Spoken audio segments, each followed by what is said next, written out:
What's up, everybody? Welcome to another episode of my hip hop review.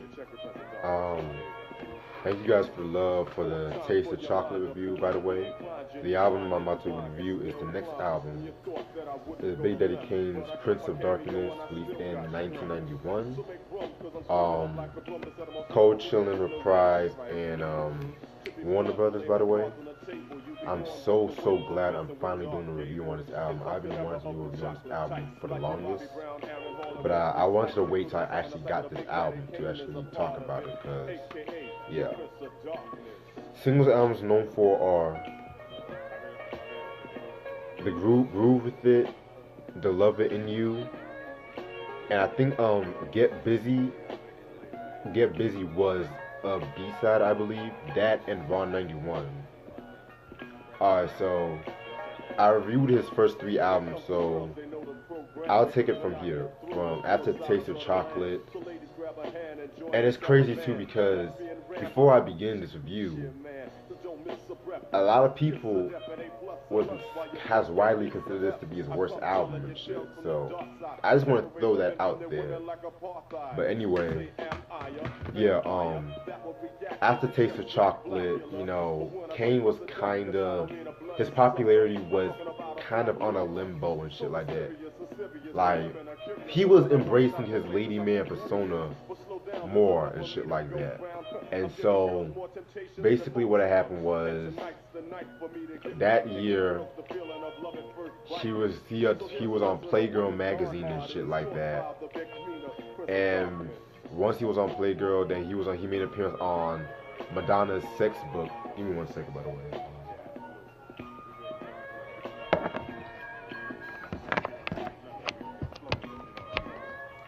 Sorry, I had to charge my laptop, but he was on Madonna's infamous sex book and shit like that. Yeah, that book was very infamous and shit. Basically, that book is out of print, by the way. Like, if you see it on Amazon, it'll cost like $4,000 at least. But and I think I mentioned in the Taste of Chocolate review that like there was a rumor that he had AIDS and shit like that. After there was reported that he went to Oprah. It was reported that he went to Oprah and shit like that, and he announced that he had AIDS, which turned out to be false and shit like that. But that kind of took a nosedive in his popularity and shit. And there was more problems behind the scenes as well. Sorry about that, I had a phone call and shit. But anyway, yeah, there was more problems behind the scenes as well. Basically, like I've mentioned before in the previous review, that Marley Marl was kind of having some problems with Cold Chillin' as well, over some money issues. And in 1991, he left Cold Chillin' Records, basically. And that took a nosedive right there because Marley Marl, let's be real, Marley Marl and Mr. C, they were the originators of Big Daddy Kane style. I'm just going to be point blank, period. And looking back at The Taste of Chocolate, a lot of people then loved the album, or they like say it was a solid album, but then I've noticed that over the years that people started like bashing the album in a way. And if I look back, besides the major weaknesses with the songs, the R&B songs, the weakness that no one talks about with Taste of Chocolate was the lack of Marley Marl. Now it's crazy too because Cold Chillin' was not having a very good year back in 91 too, because basically Big Biz Markie was getting sued from the Alone Again song from I Need a Haircut, and I think around that time Coogee Rap and DJ Polo, the Live and Let Die, kept getting pushed back, and shit like that due to the controversial content. And Craig G and MC Shan were going after each other. Shan dissing Craig G at a magazine. Yeah. But luckily, we still had the Master Ace Take a Look Around was still dope and fresh, and Coogee Rap's Wanted Dead or Alive was still a dope album at that time. Intelligent Hoodlums, his shit was still banging at that time, so it was culture was in a good place around 91 in that time. So, but back to this album. So yeah, he basically with the producers now is Big Daddy Kane, Michael Warner. I believe he's an R&B producer. Mr. C, Michael Stokes, who is a record producer. He worked with like groups like Enchantment, Smokey Robinson, and believe it or not, he signed Janet Jackson in the early '80s and shit. So, and T.R. Love, who is the DJ from I believe the DJ from Ultramagnetic MCs and shit. So yeah, very mixed production. Guest appearances include Larry Williams, Lil Daddy Shane, who was Big Daddy Kane's brother, who I mentioned in the previous album, Larry Williams, Allison Williams, who is a singer, Q-Tip, Busta Rhymes, and Mr. C. Alright, so let me take them inside the booklets. Oh my god, what is up with these album covers, man? Like, really? Like, it's just like, it looks like he low-key just killed a girl and shit like that, and he's just watching it die slowly. That's what I get from this album cover. Yeah, and this is basically the whole album cover, so yeah. Anyway, so 15 songs, and yeah, 15 songs. You guys know what I'm about to do. 1 second. Track number 1, Prince of Darkness. Oh my god, not a good way to start off the album, in my opinion. I did not like this song one bit. First of all, it's the beat. That beat, you guys should know the sample and shit like that. Everyone should know that sample. But the way they had that beat and they added a female like sample to it, it just threw it off and shit like that. And it just sounded so bland in my opinion. So yeah, not a good way to start off the album. Track number 2, The Lover in You.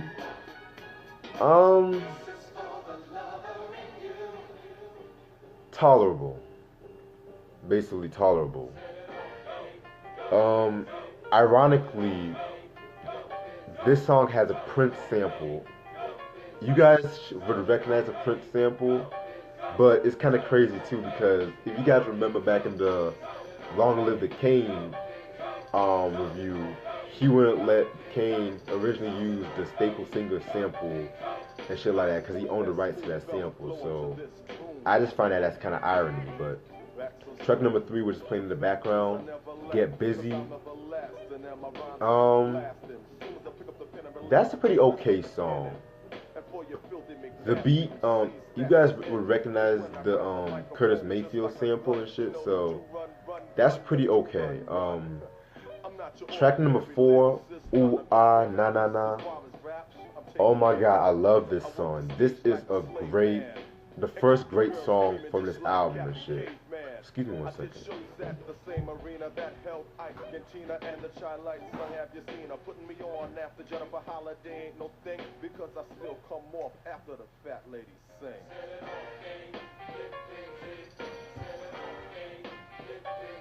Sorry about that. Yeah, that is a very, very, very dope song. With that song, he's doing his usual braggadocio style. He has a few dope quotables and shit, and he gives shout outs to people and shit like that. Yeah, very dope song. Love that song. His energy was impeccable on that song. The title, I admit, I did not like the title at first, but over the years I kind of got used to it and shit. But Track number 5, Brother Brother featuring Lil Daddy Shane. That's another dope song. That's another song I love as well. Pretty underrated song in his discography. It uses the same sample as Black Moon. All my Black Moon heads should know about that sample and shit. So one thing I loved about that song was how they went off, bounced off each other, flowed and shit. Yeah, like I don't know what happened to Lil Daddy Shane. I really don't know what happened with him, but and Kane, of course, he stole the show on this. He had a few dope quotable lines like, "Now I must admit that I'm a sensitive guy, 'cause I cried on Coolie High when Cochise died. But then again, at times I may be a mean fellow, 'cause I didn't give a damn about the dog Old Yeller." And then like he had a dope different world line I like. "I've been through different worlds, gave them all a try. Kadeem is my man, but Jasmine's not my guy. I wonder if the Kane ever dawns on Lewis. It's a sin to be bad, but somebody's got to do it." Like, that is a dope ass. Dope. That was a dope double entendres right there. Like, it seems like his energy is slowly coming back, but then Groove With It comes along, and it kind of slows the album down a little bit. So Groove With It, I didn't really like this song. And surprisingly, this is actually his second highest charting single and stuff like that. So yeah, that's all I gotta say. Track number 7, "I'm Not Ashamed," featuring Allison Williams. This particular song is actually not that bad, for two reasons though. I wasn't a fan of his Barry White imitation with this song. However, the beat, I like the beat on this one. The beat has like a very hypnotic, tone to it and shit, which I like. And Big Daddy Kane actually made that beat too. Like, he's a very dope producer, very slept on producer and shit. So yeah, and it's crazy too because that's one thing I liked about Cold Chillin'. I mean, like the Juice Crew, like each member was a very dope producer in their own way. Like Kane, Biz Markie, definitely Biz Markie, which I would talk about one day. Now I don't know when. Coogee Rap, he produced some shit off for Shantae's The Bitches Back album. Even Master Ace made a few beats. Like, I always felt like no one talks about the Juice Crew with that aspect, about how each of them are very respectable producers in their own right, but that's another story for a different day. And the Allison Williams vocals kind of added on to the song too, so I felt like that was pretty dope. Track number 8, "Troubled Man." Okay, I have to admit, I was almost ready to turn this song out due to the forgettable intro with the dude singing, but then Kane came out of nowhere and just started ripping this whole album and shit. Like, he just started ripping this whole album, and yeah, definitely a dope song. Like, the first verse, he's talking about like how it is to be a wealthy black man, and he's talking about himself in this situation and shit.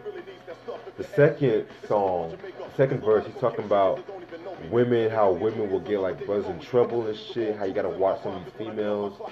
And track number 3, he's talking about how old friends look at you and they basically envy you, basically. So yeah, that is some very real. It's probably one of the realest songs off this project because anybody can relate to it, basically. So yeah, Trouble Man, definitely a dope song.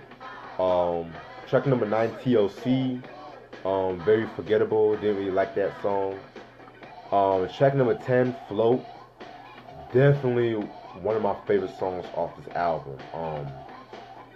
Just the way he was flowing on this song was just amazing. Like, yeah, dope song. That should have been a single, but it is what it is.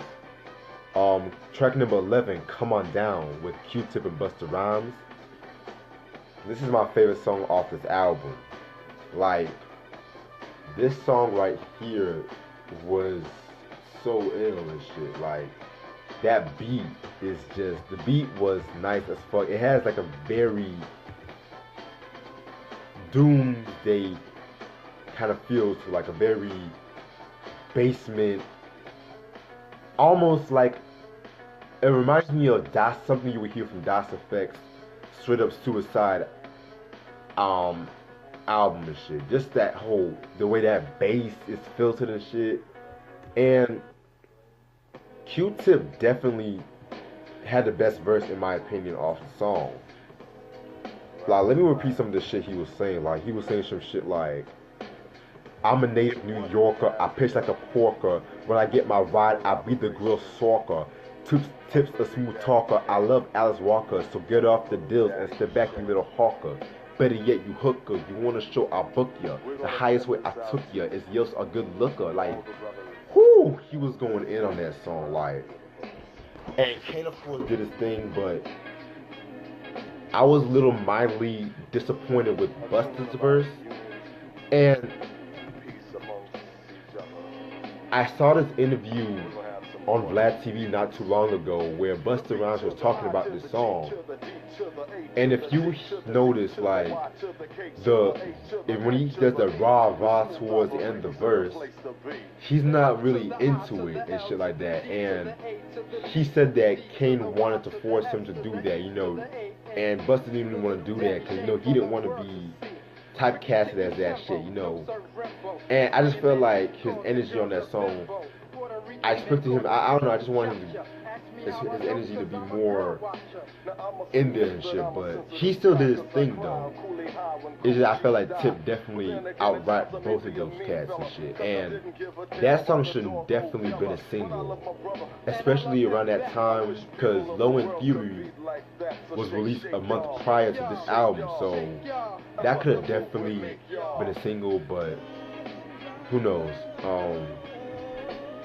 Track number 12, Death Sentence, which is basically Kane just rapping his ass off this track. Very dope song. Track number 13, Get Down. That song was alright. Track number 14, Raw 91.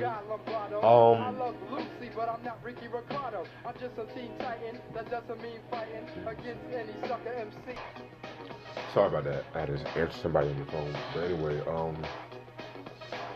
yeah, Raw 91, one might think it's a cover of the original Raw or updated version, which technically it is, but he only raps the Raw 91, the Raw beat on the first verse, but for the second verse, he adds elements of Set It Off, and the third verse he does Wrath of Kane, which I felt it was very interesting as well. So he definitely did his thing on that song.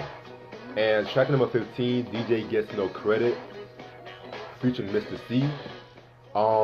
Yeah, that's an interesting song as well, because one might think it's a DJ song, but Mr. C definitely is rapping on the song. So yeah, that was very interesting. And he's basically going after Kane because Kane doesn't give him credit and shit like that.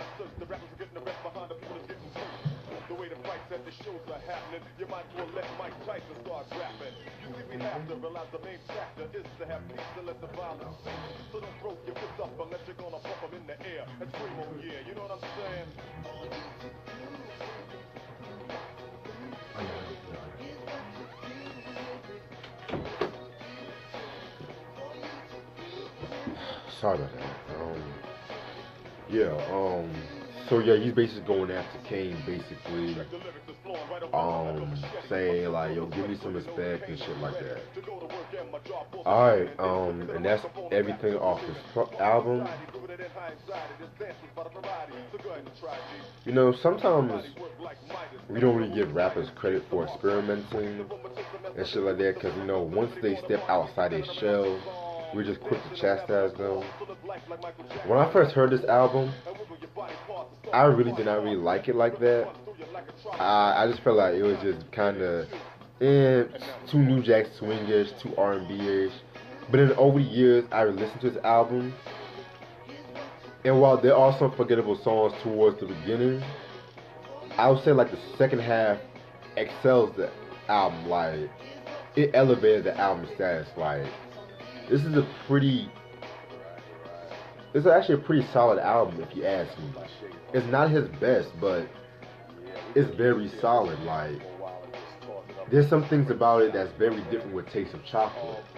For one, the production on some aspects was actually very better and shit like that. Now, yeah, you did have songs like "The Love It in You," the beat and the groove with it, but then you also had the other beats like "I'm Not Ashamed," um, "Come On Down," and shit like that. Like it was actually a very cohesive, like the mixing and everything, like just made up for it, like made it more dirty. I wouldn't say dirty sounded like towards the end. And two, excuse me, I'm sorry. Two, basically, Kane, he was kind of working on getting his spark back and shit. Like, cause a lot of people would say this is like R&B, R&B, R&B, but yes, it does have its R&B influences. But if you listen, y'all listen to like Ooh Ah Na Na Na, Come On Down, Raw 91, Brother Brother, like he was come back, like he wasn't doing that whole 11-man persona like that with Taste of Chocolate. But then you gotta blame like the marketing with this album, and it's crazy too because Big Daddy Kane, he basically was trying to break his contract with Coachella at that time too. So yeah, and with his next album, looks like a job for being his last album. He wanted to end that with a bang and shit. So while this album, it does have its moments, like of traces of chocolate. It does not deserve the hate it deserves. So Big Daddy Kane, Taste of Chocolate, 1991. Just give this album a chance and shit. And that's all the time I have. Stay tuned for more. Peace.